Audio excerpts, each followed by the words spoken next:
Cooking with Mourin চ্যানেলে আবার সবাইকে স্বাগত জানাই। আবার আজকে আমি একটা নতুন রেসিপি করব, বাঁধাকপির ঘন্ট।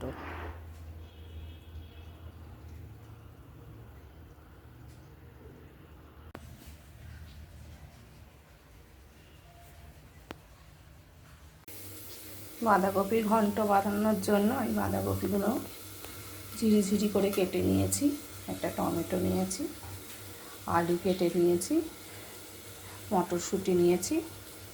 রান্না শুরু করব। বাঁধাকপির ঘন্ট বানানোর জন্য আমি কড়াতে তেল বসিয়ে দিয়েছি, তেলটা গরম হয়ে গেছে। এবার এর মধ্যে আলুগুলো, কেটে রাখা আলুগুলো ভেজে নেব।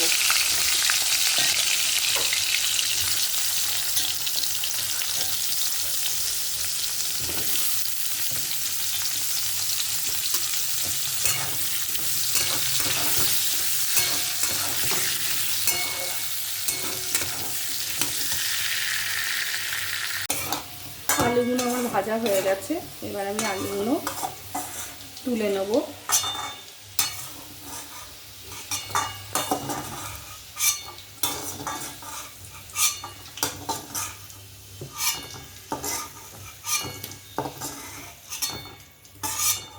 আলুগুলো তুলে নিলাম। এবার এই তেলেই আমি তেজপাতা, একটু জিরে ফোড়ন,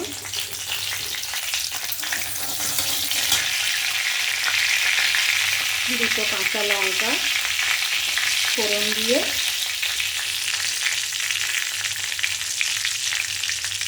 এই কেটে রাখা বাঁধাকপিটা আমি দিয়ে দেবো। যেহেতু এখন শীতের বাঁধাকপি, আমি আলাদা করে আর সেদ্ধ করলাম না।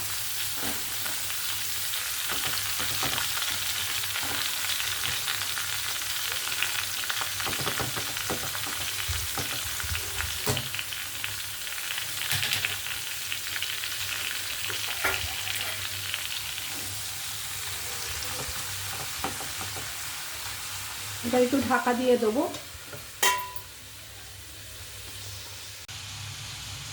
বাঁধাকপির মধ্যে আমি এবার একটু নুন দিয়ে দিলাম, তাড়াতাড়ি বাঁধাকপিটা একটু মজে যাবে। একটু মজে যাওয়ার পর আবার ফিরে আসছি। দেখুন আমার বাঁধাকপিটা অনেকটা মজে গেছে। এবার এর মধ্যে আমি হলুদ অ্যাড করছি।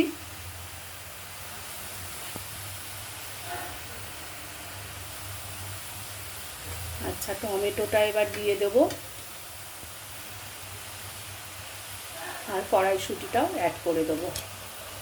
অল্প নুন দিয়েছিলাম, নুনটা আবার পরে দেব। আবার খানিকক্ষণ আমি এটা নেড়ে আবার ঢাকা দিয়ে দেবো।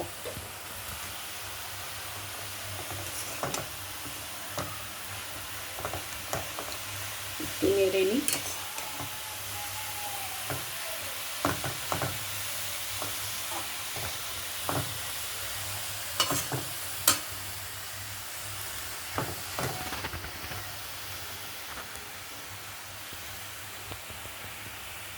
এবার আবার আমার একটু ঢাকা দিয়ে দেবো। দেখুন এই কড়াটায় আমি অল্প তেল নিয়ে নিয়েছি।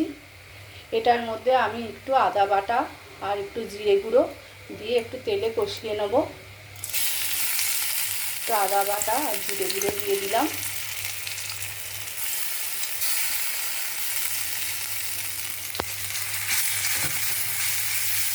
দিয়ে একটু কষে নিয়ে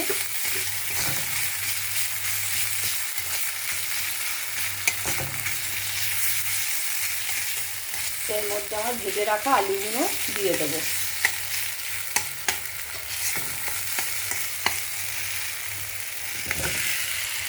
ভেজে রাখা আলুগুলো দিয়ে দিলাম। এবার একটু নেড়ে নেব।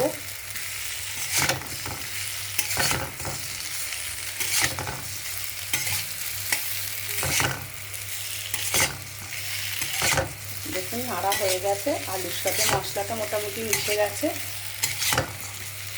এবার এইটা আমি, এদিকে বাঁধাকপিটা আমার হচ্ছে, অনেকটাই মজে গেছে।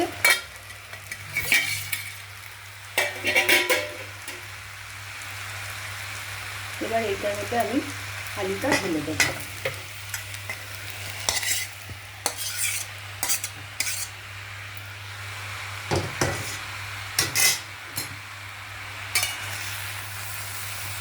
আলু আর বাঁধাকপি ভালো করে মিলিয়ে নিচ্ছি।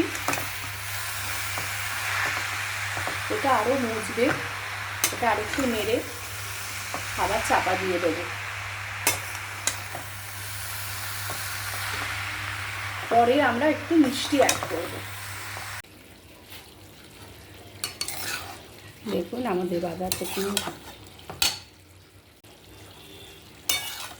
আমাদের বাঁধাকপির ঘন্ট একদম রেডি হয়ে গেছে।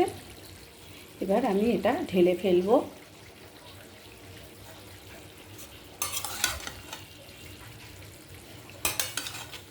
গ্যাসটা অফ করে দিলাম আমি। এবার একটু বাদে আমি ঢেলে ফেলবো।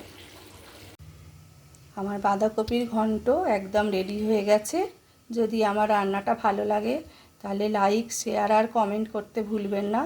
আমি নেক্সট আর একটা রান্না নিয়ে আবার ফিরে আসছি আপনাদের সাথে। টাটা।